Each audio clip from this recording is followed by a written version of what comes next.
Turn over the phones. I always enjoy an opportunity to spend some time with someone representing Illinois policy because, like me, more than 400,000 of us here in Illinois go to illinoispolicy.org every single month, and it's absolutely free of charge thanks to the generosity of their readers. So if you don't have Illinois policy bookmarked, please make that part of your daily routine. You will learn so much just by visiting that website. We're going to learn a little bit more this morning. Ted Dabrowski's with us. He's VP of Policy with Illinois Policy. Ted, good morning.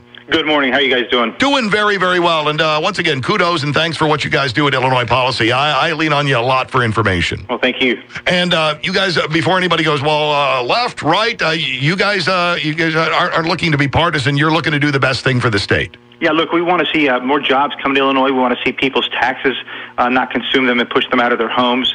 We just want to see more opportunity, more transparency, and a government that's better run so that we're proud of our government and we can all have better lives for our children and our families. Which is a pretty decent goal, and I think there's very few people who would disagree with the ends on that one there. What they might disagree with, though, is the fact that we rarely know how much bills are going to cost this state before we vote for them. And when I say we, I mean Illinois lawmakers. Yeah, right. So here's what happens, right? They pass all these laws there in Springfield. The lawmakers get together. They either don't know how much things are going to cost the taxpayers or they don't want us to know. And so they pass all these bills. They make all these new laws that, in the end, cost taxpayers, cost our listeners more and more money. And yet we have no idea. It's kind of like if you were to go shopping at the grocery store. You just throw stuff in your basket. You have no idea what it costs, and you go out there and pay for it. And you'll get a surprise if you don't pay attention. Oh, and a very large one, and you just think of that on a magnitude of 1,000 or more on a lot of these things. You give some great examples. I'm looking at the piece here. Between March of 2015 to January 2017, 99th General Assembly passed 938 bills that were ultimately signed into law. What was the percentage of those bills that contained what's called a fiscal note? About 3%, or about 3 out of every 100 bills have a fiscal note with it. That means that the taxpayers get to know how much that law is going to cost. And that's the big problem, is that they keep shoving more and more laws onto taxpayers. It costs us more money either in our property taxes or income taxes or sales taxes, and we don't get to know about it. Those guys get to vote the bills in. They get to take care of who are their special interests that they're trying to take care of. And in the end, taxpayers pay for it, and that's who gets hurt. Now, is this perfectly legal doing it this way? Well, they're supposed to put the bill or how much it's going to cost on certain types of laws that they're supposed to have financial implications. However, they managed to skirt around it, and the law is not tight enough. The law is not big enough to say, hey, every bill that's going to hurt a taxpayer or impact a taxpayer should have a fiscal note on it. It should have a price tag on it. And so we'd like to see that change. There's 10 states that require virtually all bills to have a fiscal note on it, and Illinois should too. And we've supported those kind of bills. We've supported lawmakers that want to have a price tag on every bill, and that's what we should be demanding out of our lawmakers. Now, have we had any lawmakers look over at any of these 10 states and go, you know what, we ought to be doing what they're doing? Let me see if I can't get something rolling with this. Oh yeah, we've had lawmakers support that. It's just we've got to put more pressure on them, and I think that's the role that we're trying to have as the Illinois Policy Institute, is trying to change that, and that's what we need the people of Illinois to help. But the people in Rockford, the people across the state need to call their lawmakers and say, hey, we want a price tag on every bill. We're tired of our taxes going up. We're tired of our property taxes squeezing us out of our homes. We need change. We're spending time with Ted Dabrowski. He is VP of Policy, Illinois Policy. illinoispolicy.org is the spot. Like I said, make sure you put a bookmark on that one. So, yeah, less than 3% of 1,173 bills passed by the 97th General Assembly enacted into law contain fiscal notes. Continued into the 98th, and in 2013, only 3.4% of the bills passed that year contained fiscal notes. So this is our habit, or like they'd say, well, this is the way we've always done it. Yeah, this is the problem. This is why we have all these billions in unpaid bills. That's why the state can't pay its social service providers, why schools are struggling.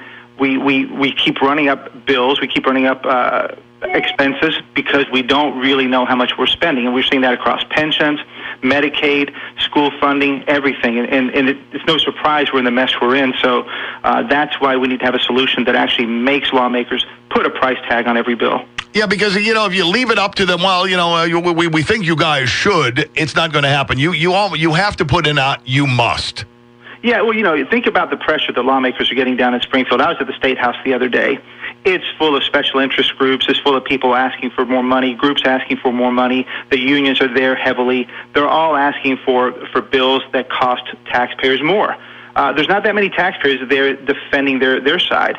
So that's why I think, in the end, lawmakers are only going to change their attitude if they're getting calls, they're getting pushed by their constituents saying, hey, stop raising our taxes, stop spending money, stop passing bills that don't have a price tag.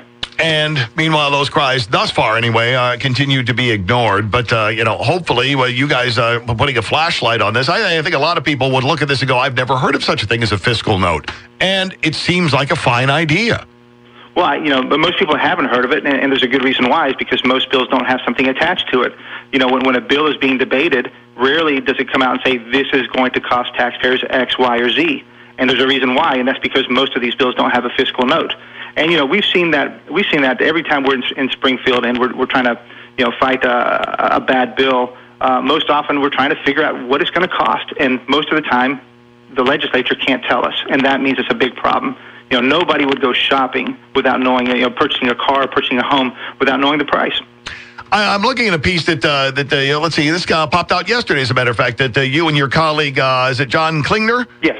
Put out 5 consequences of decades of Illinois bad budget deals. I know that this isn't one and the same on what we're talking about, but one thing dovetails nicely right into the other one, doesn't it? Oh, well, it does. If you keep doing the same thing year after year, passing bills that in the end cost more than you take in as a state, then you keep running these unpaid bills.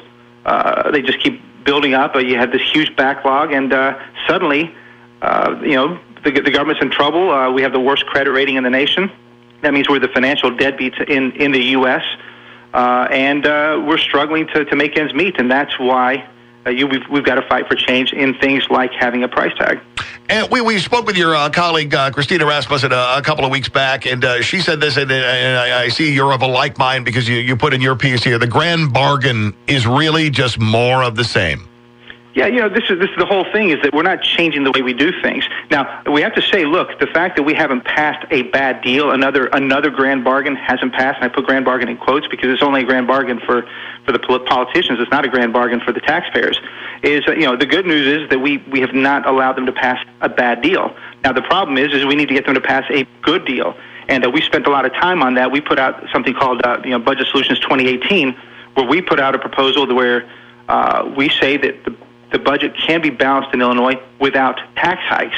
We're the first group to say that, and we put our numbers behind it. So, we're trying to put out the solutions there so politicians have something to hang their hat on, and it's getting more and more attention every day. And that's one of the things that I complimented Christina on, and I want to compliment you on. You guys are quick to criticize and usually right on the money with your criticism, but you're not like many others who criticize and walk away. You also then pop up alternatives. Yeah, it doesn't help just to criticize. You've got to have a solution. You've got to propose solutions, and that's what we've done. We know it would be tough to pass a no tax hike plan, but that's what taxpayers need. That's what taxpayers want. Nobody wants another, fake budget, fake reforms. This is just almost a cancer that we're in, and we've got to change that trajectory. And the only way to do that is by promoting good policies and good solutions, and I think we're doing that. Our budget solutions was a big move in trying to get the narrative changed in Illinois. We don't need tax hikes. Now, for all of you who are standing, sit down for a second, because I'm going to ask Ted a question, and he's going to give you a number that might stagger you a little bit. What are we at currently in unpaid bills, and then what are we looking at by 2019? Well, this is the tough part, right? Right now, the state literally cannot pay $13 billion in bills. That's like saying that your unpaid bills is about a third of your income. That's where we are right now. The state can't pay its bills. Unfortunately, if there's no budget in place and no real budget and let's put it this way: if we can't get our act together in about by the end of next year, by the end of 2018, early 2019, we're going to have $25 billion in unpaid bills. The state only takes in about $32 billion. So that tells you how bad the problem is. That's why we need a true solution, a true balanced budget, and no tax hikes. See what you're missing out on if you don't go to IllinoisPolicy.org. Analysis of this, breakdowns, explanations, and ways that we can make things better. IllinoisPolicy.org. You want to make sure that you visit them frequently. Ted, as always, I appreciate you taking time out of your busy day to join us. Expert and wonderful analysis. I hope a lot of people read it and take it to heart. Well, thanks for having us. Have a great day.